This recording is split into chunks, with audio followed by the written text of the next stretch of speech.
How to enable or disable hidden mobile hotspot on Samsung Galaxy S26 Ultra.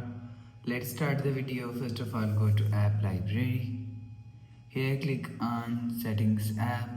Now in setting, scroll down and you will see first option is connections. Click on connections. Scroll down and click on mobile hotspot and retring. After click on mobile hotspot and retring, click on mobile hotspot. Scroll down and click on band. After click on band, click on advanced. After click on advanced, scroll down and you will see hidden network is here. If you want to enable hidden network, so turn on this button. After turn on this button, you will see hidden network is enabled. If you want to disable hidden network, so turn off this button. After turn off this button, you will see hidden network is disabled.